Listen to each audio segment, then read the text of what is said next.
Hello there, it is Carrie Rhodes. I am excited to be back sharing with you another video for the Dare to Be Artsy channel. I am featuring again this fabulous stamp set called Wishing Happiness. I love rainbow, and so I wanted to incorporate some rainbow into this fun stamp set. I'm going to be taking some scraps of cardstock. These are strips that I cut 1/2 inch and 1/4 inch size. I'm putting a piece of cardstock in the corner of my MISTI to use as my guide to line up these strips very easily, and I will glue them in place each one at a time. I like to use the MISTI because I can put the first strip all the way to the bottom and into that corner, and then they just line up so much easier after that, and it goes pretty quickly. And I am using the wider strip, the 1/2 inch strip, in the lighter of the two colors, and then the skinnier strip in the darker. So I have a light purple, dark purple, light blue, dark blue, and so on to complete the entire rainbow on this piece of cardstock. The cardstock I'm using measures 3 3/4 by 5 inches. So I'm going to have a nice little border around this when I put it onto my A2 size card. I am throwing in some pink there because I love pink and a rainbow, and that will finish off this panel. Now I have a bunch hanging off, and you could cut this off with scissors, but I really like using my guillotine style trimmer for this. Cuts it right off. I do have to cut a tiny sliver of white off the top, and this trimmer also makes that work a piece of cake. So there you have the completed panel for the first card. I'm going to arrange 4 of the images from this stamp set so that I can stamp them across one side of the panel. I'm going to ink these up with clear pigment ink. I've already treated this paper with my anti-static powder tool because I'm going to emboss these images with white powder. So I'll ink that up 2 times just to make sure I get nice ink coverage over those strips of paper.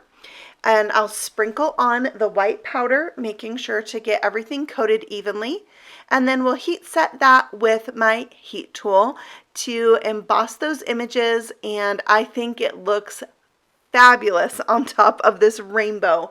I love making cards with the pattern paper, with the patterns of cardstock, and I think that it's a fun technique that you would love too. Actually, when I start doing it, I just want to keep making them over and over. So beware, it's addictive.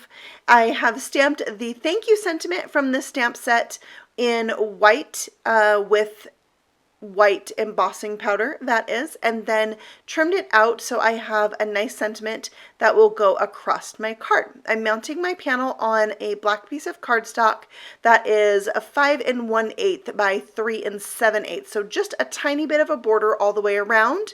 And once that has dried, I'm going to mount my sentiment strip across almost center of this card. I just really wanted to place it so I didn't take away one whole color. So I still wanted some of the yellow and some of the green showing, so the whole rainbow was represented.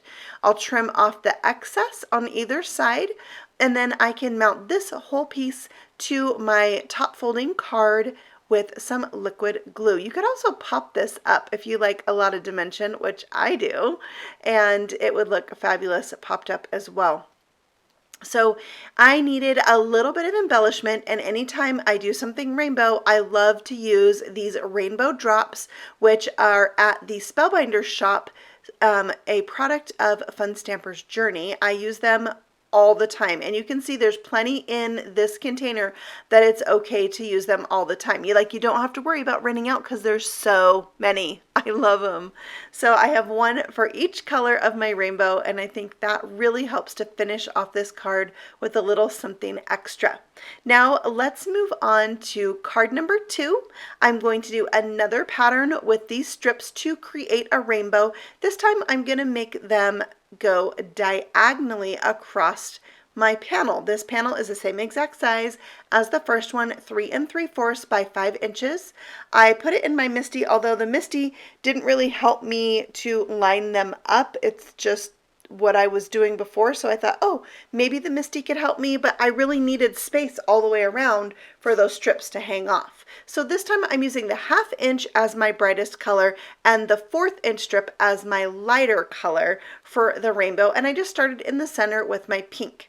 If you have any glue that seeps out, you can use an adhesive eraser like I did to remove that, especially if you're going to be doing some embossing on top of it. Then I will trim off those excess edges. The first cut is the hardest because you don't have anything to put your card up flat against. I just use the edge of that guide that I'm pressing down on to line it up, and it worked out great. And there's the diagonal striped panel. Love how this one turned out. I'm keeping the stamps in the same spot as I did for the first card. I am inking them up with clear pigment ink, but this time I'll be embossing them with black embossing powder for a different look. So I would love to know which one is your favorite, the black embossing or the white embossing. Yeah, it's a hard choice. I really like both of them. So tell me what you think in the comments below.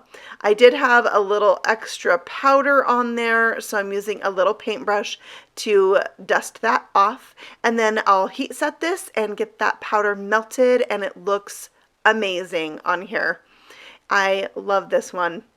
I don't know, it's the diagonal stripes. They're both good cards. It's really a hard choice for me. So I'm mounting that also on a black panel, just as I did before.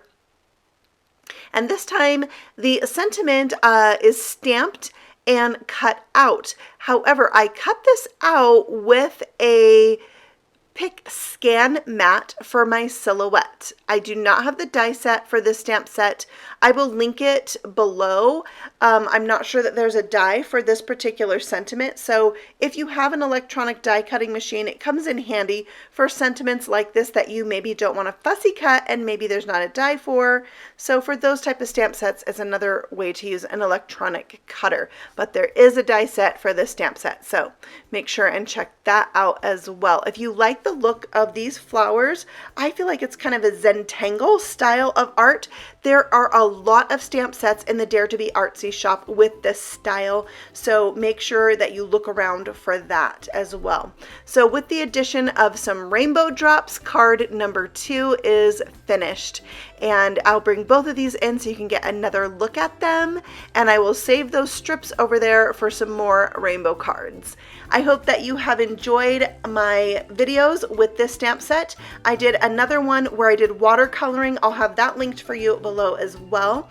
I love this stamp set. I think it's so pretty, and there's so much you can do with it besides just coloring.